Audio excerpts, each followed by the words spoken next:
the other day, this might be a good idea. It may not be, but me and my wife were trying to think about a restaurant to go to, for date night. And I'm like, wouldn't it be awesome if they had an app called Restaurant Roulette?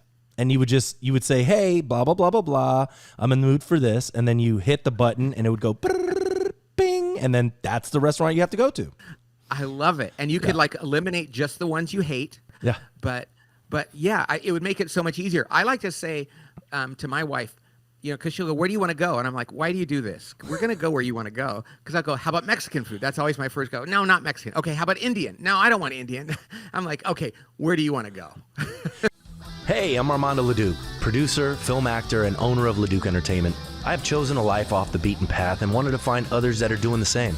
Spaghetti on the Wall is a show based on all of the years that I've thrown spaghetti on the wall and nurtured what's stuck. We will share fun stories, ideas, tips, tricks, and more.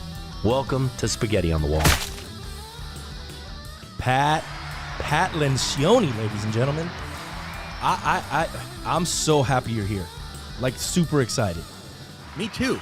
I do a lot of podcasts, but when I saw yours and what you talk about and who you are, I thought this is going to be so much fun. Oh, it's because of you. And let's hop right in, because I read the 6 Types of Working Genius, and it changed my business. It changed my relationship with my wife. I mention your book at least once every podcast. That is so cool. Yeah, for sure. I'm sitting in a room doing this where we have a whiteboard where we had all the different working genius types up when we were working on it. And to think that those ideas, it was just 3 years ago that we started thinking about this, and to think that people like you are using it, benefiting from it, it's helping your family, it's helping your business, that is the best. Thank God for all that. Hallelujah. It's so funny because after I read the book, I was like, my God, it should be a movie, because it feels like 12 Angry Men in the way you wrote it. Because it's all like it's all in sort of one spot, like for most of the book, and and you guys are like trying to come up with this whole concept, and it's all happening at the same time, and all like, man, you guys, this could totally be a movie, and it was fantastic. Well, it's funny, Armando. You know how I got to be? Since I was a kid, I liked fiction writing. I used to watch this show called The Waltons. And there was a guy who was a writer, and I thought, I think I like what he does. But then I got to college, and I took a screenwriting class, and I started writing screenplays. So all of my books are really much more like screenplays. Not a ton of like detailed description, more about the setting, the dialogue, the character development. And so the fact that you say that, I've had a few other people say, I wrote a few other books that people said, that's a movie there. So you could produce that movie. I'm right there with you. I'm ahead of you on that. And I love the fact that you said that. I think that's why this book resonated so easily. And as I'm telling people about it, widget and the acronym and how easy it was for me to retell it, is because it's in story form. A lot of these books. Right. They're written like business books, and they're great, and they're giving you information, but that's all it is. It's information. But when you go back, I could see it so vividly how you introduce these elements. So the first book I wrote was called The 5 Temptations of a CEO, and it was based on a management theory I came up with before I decided to write a book. And somebody liked the theory, and they said, you need to write a book about this. And I was like, I don't know if I have time for that. And they said, well, somebody's going to write a book about this. It might as well be you. And I said, okay, I'll do it. And then I sat down to do it. And right away I thought, I'm going to make it fiction, because I have so many business books on my shelf that I read the first 2 chapters, and then I set it aside and said, I think I got this. And I thought, I don't want somebody to do that. I want them to at least get through the whole story, because I want them to feel a sense of accomplishment and then go, I learned by getting lost in the story, and then at the end I'll explain to them what they learned. So I did that. I didn't have a publisher. I just wrote it. A publisher saw it and said, I think this is good. And so since then, every book but one has been fiction. And it's what a blast I get to do that. And that's why I think they do seem like movies, because I really do the same kind of character development and dialogue and plotting that I do when I write a screenplay. So have you written any screenplays? Nothing that's made it to film, but Ron Howard's company years ago, 35 years ago, I wrote a screenplay that they read, and I had to join the Writers Guild of America and all this just to get it considered. And they liked it. They said, but they wanted to make it more like Rain Man. I said, well, it's not like Rain Man. And I decided that I didn't want to live in Hollywood and do that full time. So I was like, that's okay. So I wrote 5 screenplays. Nothing's been made into a movie. I haven't really pursued it that much, but I think they're pretty good. I think that, people, when I describe them, people that read them think, wow, this should be a movie. But that's such a hard business. You know it better than I do. Oh, it's definitely tough. But it's one of those businesses that you have to, be super passionate about. Yes. Because it may or may not make you any money, Right. And by the time a movie does get made, it gets changed so many times. And is it the same movie? And I just read something. You were in a movie with Jim Caviezel. Yeah. When the Game Stands Tall. I still have one son at that high school. But Jim Caviezel said when they were making the movie, The Count of Monte Cristo, mm-hmm. which is very much a faith-based thing. They were like, hey, can we take the God part out of that? And he was like, no, I'm not going to do this without that. So to think about that, by the time a movie gets made, the original script, the original story is so often diluted and everything like that. And I remember early in my career thinking, yeah, I don't think I want to do that. And then thank God I get to write stories. So my fiction, my love for fiction is still something I get to do. I just do it through these business books. So talk to me about the writing process for you. Did you, are you setting time every day to write, or is it like in a time block on a weekend, or you sequester yourself to a cabin in the woods? Right. So I would say it's the closest to the last one, but I do it for 2 days at a time. So I'll literally, because I have 4 boys and I'm married and they're the most important thing to me, and I'm running a business, I don't have the chance to go away for 2 weeks to write. And frankly, I don't think I would be good at that anyway, because I'm pretty extroverted and I like to be around people. So what I do is I go to a hotel for 2 days and I write. And then I take a break and I work and I do my regular stuff. But so I write in these chunks, and then I think about it, what I'm writing while I'm working, while I'm doing everything else. So I would say I write in bursts. I'm not the kind of guy that can go sit around like, what was that movie, Misery, where the writer goes out to the woods and in the snow, and I thought, I guess that's how it works. But I'm not. I don't think I can be alone for that long, and I think that interacting with others and getting feedback from others is really important to me. So, do you sort of write for the wastebasket? Like, you just are you editing while you're writing, or are you just writing and then getting it out of your head and then coming back to it from an editor's perspective? So it's interesting. So my editor is one of the co-founders of our company. She didn't know she was a book editor, but she's fantastic. And she is a really involved editor. Like, literally, I write and send it to her at the end of the night, like at 3 a.m. when I finish. And then the next day she reads it and she tells me what she likes and what she doesn't like. And so I'm a very much of a my first draft is usually pretty close to what I like, but then every time I sit down to write again, so a week will go by, I'll go do another 2 days. I start from the beginning and I kind of reread it and I edit as I go. But I'm not I write a bunch of stuff and then throw it away and start over and all that kind of stuff. It really is kind of a constant moving the ball down the field. And then is it at the very end just, trying to cross all of the T's and dot the I's and all of the details? That's what takes up, I guess, most of the time, right, to get the book ready for production? Yeah, it's funny. By the time the book is finished, I've read it 100 times because I start over every time. But I'm not good at finishing. In my working genius, tenacity is one of my lowest. It's a working frustration. So I'm already moving on to my next book when I'm about 75% through, and my editor has to be like, no, stop, get back in there and finish. So she really pushes me to finish it and finish it well, because I lose my interest. So and then we have to copy edit, and that's painful for me. Oh, luckily she does that better than I do. Yeah, for sure. So and some people haven't read the book, but they should. You should absolutely read this book, The 6 Types of Working Genius. But talk about how did you come up with it the way you wrote it? Here's how I came up with it. I'll tell you that. And then we can think it's different than the way I wrote it. But there's a lot of semi-autobiographical stuff in there. but semi-autobiographical. But here's what happened. So it was June of 2020. So we're talking 4 months into COVID, and we decided to go back to work, my company, because we're not that big. We were fine. We were safe.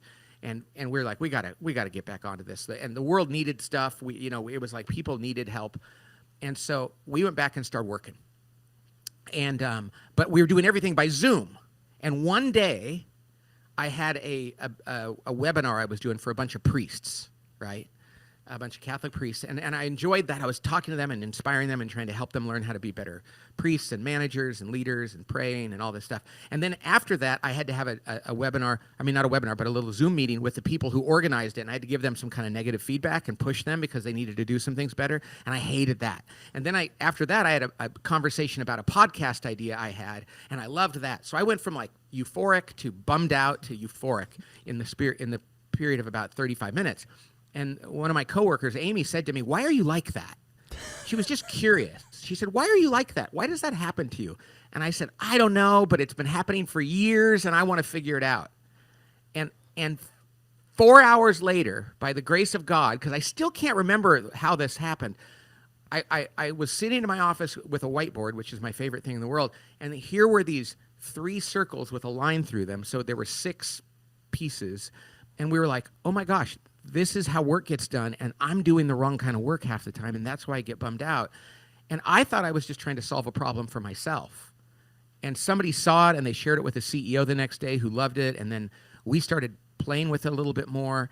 And the next thing we knew, we were like, wait, this is universal. This is important. People need to understand this. So we decided to write an assessment, and we tested it on all of our friends and other people we knew, and we were like, this is real. And we launched it, and before we knew it, people were gravitating toward it and running with it. And so we've had almost 1 million people take it, and it's growing really fast, and it's really easy to understand. It takes 12 minutes to fill it out, and people look at their results and they're like, crap, I'm doing the wrong kind of work, or no wonder I failed at that, or no wonder I love this, or oh, I know who I need to hire now, or we should reorganize our team, or my wife and I have to give each other more grace because now I understand what she loves and what I love. And so it's just one of those things that 15 minutes after you take it, you're like, okay, this is going to change things. It really does. Talk to me about the discernment aspect, because I really, like, my wife, my sister, who's my project manager, and my COO all have discernment as one of their working geniuses. And I was just like, man, it feels like every time I have an idea, they were just like, nope. So how did you come up with that as being even a working genius? I don't know. I wish one day, I was just telling somebody last night, one day I'll remember those 4 hours more, But I remember when it got done, I thought, okay, this is clearly not just me. I mean, this is God doing this, because I don't even remember how it emerged. But what I do know is discernment is one of the most interesting parts of this, because I don't think people understand what a gift it is and how important it is in work. And like, I know you, Armando, and for people who don't know what the model is, Armando, there's 6 working geniuses, and Armando, like all people, has 2 that he loves, that gives him joy and energy. And you're an inventor and a galvanizer, which means you come up with new ideas and you love to get people excited about them. Yeah. But there's a step in between those 2, which is called discernment, where you evaluate the idea before you galvanize it, because you might need to tweak it, or it might not be the right one. And so you have people in your life that will go give you feedback about your idea. And in fact, one of my best friends who I work with, and I've worked with her for years, her husband is just the same as you, an IG. And he would come up with an idea, and she would always go, no, this is why it won't work. And he's like, you're crushing me. And when they realize what this model is, it's like, actually, I'm loving you. I'm loving you by giving you feedback, because before you go out there and try to get people excited, I want to make sure that it's ready. Yeah. And so rather than you feeling like those 3 people, your wife, your sister, and your COO, are against you, you now know, oh no, they're just using their God-given genius to help you. And that is such a huge difference. Suddenly it goes from, why don't you support me, to thank you for loving me enough to give me this feedback.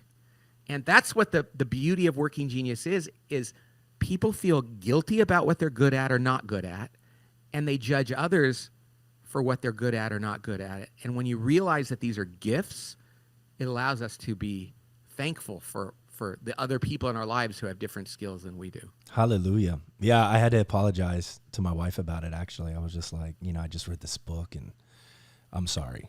Because I really, I understand now that it isn't you being negative. It's just you sort of challenging the idea, and making me think about whether or not it is the best idea, and when somebody challenges you on it, then you, in the defense of it, have to make sure that it's ironclad. Otherwise, you'll start seeing the holes in it, and then you're like, oh, yeah, I guess you were right. Well, and the other thing, now what they can do, too, is realize that they can say, oh, let me discern this with you. So that they're actually doing an important part of the process rather than just criticizing. Yeah. So because there's when you're a discerner, you do have to actually taper that a little bit and go, hey, listen, let me give you some feedback about that, rather than just go, oh, that's a terrible idea, or that'll never work. Because then it just feels like, oh, thank you. You're just bursting my balloon. Now that we all know what we're doing, my wife now comes to me because she does not have discernment as one of her geniuses. And she'd get mad at me because she's a WI, a wonder and inventor. So she lives with her head in the clouds and she's spitting out new ideas all the time. And I feel like I have to be on defense sometimes. Like, oh, whoa, we can't quite do that. What are your two? Mine are invention and discernment. Oh, wow. So which just makes you a good writer. Because you've got the ideas, and then you're like editing and making sure that they're good. As I go. See, that's so funny.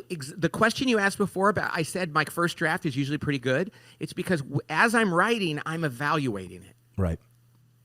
And so it's actually, and I've been this way my whole life. Like I could sit down and write a paper for college, and my first draft would be pretty darn close to my paper. Whereas other people would go over and over. And I didn't know why. Now you look at their working genius, it's completely. Or if somebody, like for you, if somebody says, come up with a new idea, you're like, yeah, that sounds fun. There are people that go, oh, please don't make me do that. My sister. Please don't make me do that. Yeah. And that's great because you could celebrate their gifts. They can celebrate yours rather than them feeling like, what's wrong with me? How come I'm not like that? Well, you don't have the gift of invention. Doesn't mean you can't do it sometimes, but hell, you and I wake up every morning inventing. We can't help it. It's nonstop. Talk to even me. When it's not necessary, we're inventing. I know, right? Yeah. I just the other day, this might be a good idea, it may not be, but me and my wife were trying to think about a restaurant to go to, for date night, and I'm like, wouldn't it be awesome if they had an app called Restaurant Roulette? And you would say, hey, blah blah blah blah blah, I'm in the mood for this, and then you hit the button, and it would go bing, and then that's the restaurant you have to go to, I love it. And you could like eliminate just the ones you hate. Right. Like my wife and I aren't sushi people, so we would take the sushi restaurant off there. Yeah. But yeah, it would make it so much easier. I like to say to my wife, because she'll go, where do you want to go? And I'm like, why do you do this? We're going to go where you want to go. Because I'll go, how about Mexican food? That's always my first go. No, not Mexican. Okay, how about Indian? No, I don't want Indian. I'm like, okay, where do you want to go? So I think the secret is to think about the places you don't want to go and then throw those out, at the very beginning. I like the roulette thing, though. Yeah. It's the same when you're trying to figure out what movie to watch. Oh, yeah. We're like, we'll be like 45 minutes into it. Like, what about this? No, what about this? And you know what my wife does? She goes, why don't we just find out what's actually on TV right now? There's a bunch of them on, and then choose among those. Oh, that's cool. All we want is somebody to limit the choices for you. I love that. Talk to me about wonder a little bit, because that was the one working genius to me that wasn't not necessarily ambiguous, but because I'm not, I just didn't understand as much about wonder as the other ones. Well, and that makes sense because people that have wonder, most of their life, people have been kind of like frustrated that they do it. Like, why are you still asking questions? Why are you doing that? So wonder, which is the first genius in the sequence of how work gets done, is there are people who have this gift of pondering things. They just kind of look around them and they're like, I wonder if there's a better way to do this, or why do people act that way, or do you think our customers are really happy? Maybe something's missing. They might not know what the answer is if they don't have the invention or discernment. But what they do is they do know the right question to ask just because they're curious and they're looking around them and thinking, wow, maybe there's a better way. And like for me in this model, that woman, Amy, said, why are you like that? I'm just curious. And that was the beginning. That is always the beginning of every company, every new idea, every movie. Somebody says, maybe there's a better movie about the Civil War. You know? Right. Maybe there should be a different way of looking at that. And somebody goes, oh, that's where you kick in. Or I kick in, because we have invention. Yeah. So the wonderer tees up the big question, and then we go, oh, let me come up with something. I have an idea. Let me come up with something from scratch that'll answer that question. So wonder is this. It's not passive. It's called. It's called. It's not disruptive. It's responsive. They're responding to the environment, looking around them, and asking the big question. So many people who have this have been criticized their life. Their teachers were like, "What are you doing still sitting there? Why are you asking these questions? Why are you pondering these things?" It's like, because that's a gift. Huh. So like stand-up comics, I guess, would have a lot of wonder. Because they're, like a Jerry Seinfeld is always looking at, why is this way, right? Totally. Yeah. And think about what a genius says, because you're like, what made you think of that? And they're like, that's just what I do. Right. I look around and I go, isn't that curious? And most people are like, no, I didn't even think about that. And there are people, wonder is not one of my geniuses. It's one of my competencies. It's one of the things in the middle I can do a little bit. But I was in a meeting the other day with a few people in my company that have wonder as a genius, and watching them do it, I was just like, wow, I'm tired. And they were like, we're not tired, we're energized. Yeah. And that's the amazing thing, is like one man's trash, or one man's trash is another person's treasure. And like the very thing that's hard for one person to do, somebody else does it so naturally. Yeah. And so it's really cool. Do you guys, so when you guys are in a meeting, right, and you guys are, I guess, doing your annual meeting, and you're thinking about, do you guys use Traction at all? No, but I actually helped them start that company. Oh, you did? In a weird way. Very cool. Yeah, Gino Wickman, I met him before he started that, and I said, I think you need to do something different. So, I was kind of involved in the early pre-days of that. That's awesome. So I'm sure you guys have your annual meetings as to like what the goals are. Are you bringing in your wonder kids in and, having them sort of ask questions about what the future of your company could look like? Is that step one? Yeah. Well, the thing you do is every meeting has a different personality based on the working genius, right? Right. So your annual offsite is WID. It's asking the questions. It's throwing out answers against the spaghetti on the wall. And then it's maybe evaluating and going, hey, that's an interesting one. That's an interesting one. So for people that don't know, the geniuses are wonder, invention, discernment, galvanizing, enablement, and tenacity. So it goes from 50,000 feet wonder, like, oh, I wonder this, to 5 feet off the ground. The tenacity is just getting it done, like completely implementing it and finishing it. Well, some meetings are actually the early stages of work, where you're just wondering and inventing and discerning. And people that don't have those geniuses have to sit in those meetings on their hands sometimes, because it can be frustrating. They're like, somebody will brainstorm something and go, what about this? And they'll go, we don't have the budget. And it's like, no, we don't need to analyze the budget. Let's just brainstorm. And some people hate brainstorming meetings. I love them. Oh, yeah. Same. It's a blast. Yeah. Now, then there's other meetings that get into enablement and tenacity, which is we're just implementing something. And so you now this is your weekly meeting, when you're literally just going, okay, what are we going to do today? What are we going to get done this week? And what obstacles do we have to overcome? And that's the meeting where I bring out my invention and go, hey, I have an idea. And people go, no, this is not the meeting to come up with new ideas. This is the meeting to implement the ideas we've already decided on. So every meeting has a different need. And what we've really come to realize is that when you're in a conversation with somebody, you should actually say, hey, what letters are we dealing with right now? And people go, I'm looking for invention and discernment. They go, oh, okay. I thought you wanted me to actually solve the problem. Like, no, we're just kind of thinking about this. Or they say, hey, this is a GT meeting where we're going to galvanize to get it done. It's like, okay, so you're not really looking for me to ask big picture questions and stuff. No, we're beyond that right now. We got to get this done. It really helps make those conversations better. That's amazing. Talk to me about in the hiring process when you are looking for, the spots that you're missing. How are you using this to find the people that you need? It's so important. So first of all, whenever you're hiring, core values matters the most. I mean, make sure people fit the culture. If they don't fit the culture, it doesn't matter what their working genius is. So that's kind of like permission to play. Like, permission to get them on the bus is that they have the core values, but making sure they have a seat on the bus is the working genius. It's like, okay. And it's not about, here's the 6 letters we need. Like, here's what their genius is. Here's their competencies. You're never going to get it exactly perfect. But what you can often say is, if this letter is one of their frustrations, it's not going to work. Like, I'm part of an organization. We're hiring somebody, and if they don't have tenacity as one of their geniuses, it's nobody else on the team has tenacity. They need people to get things done. They need people to wrestle things to the ground, and they don't need another employee who's going to have a hard time finishing. They need a finisher. Yeah. So what they're going to do is they're going to go, and we're looking at people right now, and it's like, okay, let's find somebody that has the genius of T. First of all, they have to fit the core values, but then that has the genius of T. Now, we were like, should they be an ET or a GT or a DT? And it's like, it might not be perfect, but let's make sure they have tenacity. Right. And let's just make sure that, and you might also say, and let's make sure that enablement isn't in their lowest, because that means they're not good at responding to people who have needs, because this person is going to be an administrative employee that gets stuff done, and they need to be able to go, I like helping people. So when people come to me and say, hey, will you help me with this? They're not going to be like, no, I have my own things to do.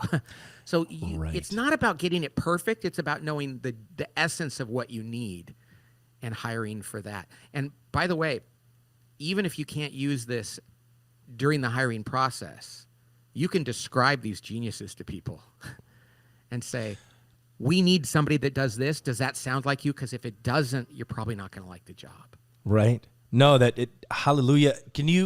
I think that probably works for like subcontractors as well, right? Absolutely. Yeah. Yeah. Because we have go ahead. It's in their best interest. Mm-hmm. You're doing it as a favor to them, because you don't want to hire somebody to talk them into a job they're going to hate. Right. So you want to say, this is what we're looking for. We're looking for somebody who can rally the troops. That's what we need in this job. And if you don't love to rally the troops and remind people and get out in front of people and inspire people, then you're going to hate this job. And they're going to go, thank you for telling me that, because I don't want a job I'm going to hate. So the old days was like trying to convince people to hire you and trying to convince people to take a job. Well, you shouldn't do that if they're going to be miserable and you're going to be miserable. It should be more like, let me tell you what we're looking for. We think every job should be described like, here's the kind of activities we're going to ask you to do. Does this match what you love to do? Or does this provoke some, is it going to drain you of joy and energy, or is it going to give you joy and energy? Yeah. So tell me about your businesses, and because I know you have the book with the assessment, and I know you do public speaking. You've got podcasts. Tell me everything you got going on. So we have a company called The Table Group. We were founded 27 years ago. Let me see, 97. So it's coming up to two. Yeah, it's 27 years ago. And we started just being a management consulting firm, like to go out and help teams, CEOs build healthy organizations. And then I wrote a book, and then I started giving talks about the books. And then I wrote another book, and then we did an assessment, and then we had a product. And then after 24 years, we came up with this new tool. So now we're in the speaking business, in the consulting business. We have 50 consultants around the world who are contractors, but they do it on their own, and they do this stuff. And then I'm writing new books. I'm coming up with new products. So it's a very, very diverse organization in terms of what we do. And I love that, because I love variety. And so every day kind of feels a little different. We have our own podcast. I'm on a lot of other people's podcasts. I write books. I was just in Norway and Finland doing talks at a big conference there. So I get to do a lot of different things, but it all centers around human dignity and truth as it relates, and a lot of it as it relates to work, the workplace, and things like that. So we kind of restarted our company 3 years ago, and it feels like we're at a startup again. That's cool. That's fun. How game changing was it when you finished your book? The Working Genius? I guess maybe, was that your second book? Oh no, it's my 13th. It's your 13th book, of course. Can you believe that? That's wild. So was that your hit? No, the first book that really took off was called The Five Dysfunctions of a Team, and it has, I don't know, it sold a lot of copies, and it's still on the bestseller list because it's kind of a foundational book about teamwork. And we wrote it because we thought startup companies needed it, and then we'd find out that big corporations were using it and athletic teams were using it. The Eric Spoelstra at the Miami Heat uses it. All these sports teams use it. Soldiers in Afghanistan, I remember we were sending boxes of books to soldiers in barracks that were like, yeah, we're using it. Churches use it. So we had no idea it was going to be so universal. So The Five Dysfunctions of a Team, which is 21 years old, is the biggest book. And then I wrote a book called The Ideal Team Player, which was kind of a sequel, but I wrote it like 10 years later, and that was quite big. I wrote a book called The Advantage, which is my only nonfiction book, which is more like how to build a healthy organization. That's a pretty big one. I wrote a book called Getting Naked, which is a humorous, but it's a book about customer service. Mm-hmm. And based on the way we consult. And then, so this was my most recent book, and it is fiction also. They're all fun. They're all different. I never thought I'd write more than one. And every time I write one, I think maybe this is my last one. I'm writing a book. I'm just starting a book now on wounds and how leaders are impacted by the wounds they have that they're not aware of. So I love it. I love that. And so it was game changing for you, I guess, after the first book. Right? Oh yeah. I didn't realize how much the world wanted. They like really good stories that teach them things. Armando, I have so many people come to me at conferences and say, oftentimes it's a woman who comes up and says, my husband hasn't read a book since college, and they say he's bright. He's not a reader, but he reads your books. Because I think that I said when I set out to write this book, I said if a person can't write it on a flight from, Dallas to Atlanta, then it's probably too long. Right. And most of my books take about a couple of hours to read. And I think that's enough time to give somebody an idea of what we were talking about and help them understand something. I really, really do love your book. I'm going to start reading your other books too. Like I said, I love the story aspect of it. And they're really good books, and you're right they're short, so it's easy to absorb and to remember and to implement. And if you guys haven't read his books, definitely go out and read. I'll send you a few to start with that I think will be like, because now I look back and I think this would be a fun order to read them. So we'll send you some, Armando. Please. A lot of universities are starting to use them too, and kids will come up and go, gosh, they gave me this book to read. We actually liked it. It was interesting and we could follow it. And now we remember it too. You remember things like that. Yeah. So if there's a business that's looking at trying to fix internal issues with the team, they can reach out to you through the Table Group? Yeah. And we can help them find somebody to work with them or help them figure out what they might need to do. Basically, what we do is, the way we look at things, Armando, is in the world of business, in the world of getting any organization, there's two things that matter at the highest level. You have to be smart. You have to know what you're doing, and you have to be healthy. Well, everybody's pretty smart. I mean, I have to say, I've never gone into a company and said these executives are just too dumb, because the internet and everything else, and there's access to information. Everybody kind of knows how to do things. Yeah. The question is, can you do it in a way that eliminates politics and confusion and morale issues? And can you make your people, do your people love coming to work? Do they know what they're supposed to get done? Do they get a lot done when they're there? Do they tell their friends that they love working there? And do they want to stay? And CEOs, even the most cynical ones, will go, that organizational health stuff is critical. It's driving me crazy. I just don't know how to do it. And so that's what we do, is we try to help them in a very practical way, not touchy-feely, a practical way, build the kind of culture that is going to make them really successful and make people love working there. And so that's what we do. And it works. It's really practical. It's really doable. It definitely works. Are you, what's it look like here in the next 5 years for you? Well, this new book on wounds, we think I'd kind of like to revolutionize the world of coaching of people, like people in business, because I think that most people have a need for improvement, but they don't know where to start. And I think that we want to help people do some really good early self-diagnosis about what their needs are and then get the help they need. I mean, too often people will go, I'm struggling at work, I'm stressed out, or I'm burned out, or I'm whatever else. And people go see this therapist or read this book. And it's like, it's kind of a crapshoot. It's like, well, is that the right kind of person to see, or is this the right book to read? So we want to help people self-diagnose and understand what the things that have happened in their career and in their life inform the kind of help they need. And so that's kind of the next thing. But I've never been big on long-range planning, to be honest, Armando. We always were kind of like, let's enjoy what we're doing now and do it well and be open to where God leads us. And then good things happen that we could have never predicted. Now, it's good to kind of have a plan, but we try to hold it lightly because, in our lives, we never know what's going on. You never know. You never know. Look, if you are game, I would love to produce 6 Types of Working Genius into a movie. All right, you put together, you look at it, and I mean that's your thing. You're good at that. Would love that. And you're a galvanizer, so you would get people excited about it. 100%. So yeah, and IG is like the producer. Like yeah, I'm all about it. Pat, thank you so much, man. I really appreciate you coming on the show. And just tell the listeners where they can find you. So you can go to our website at tablegroup.com.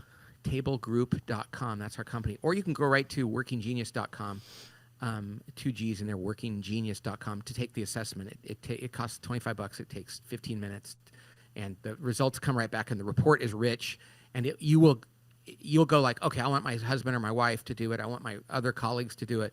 Because suddenly you'll go from, why did we not understand each other, to, oh my gosh, we can work even better together, and we can adjust the way we get things done so it leans more into my geniuses and yours, because I don't think God put us on this earth to do things we don't like. And so the more we can lean into the things we love, that's good, and we have to understand them. And so this is a really good way to understand them. I love it so much. Pat, thank you so much. You are a genius. And well, we all are. We all yeah, are. We all need are. to understand how. There you go. We're different kinds. Fantastic. Thank you, Armando. It's been a pleasure being on here. 100%. And that was Spaghetti on the Wall, ladies and gentlemen, with Pat Lencioni, brought to you by Leduc Entertainment for all of your digital marketing needs, social media, podcasting. We got you. And you can watch Spaghetti on the Wall anywhere.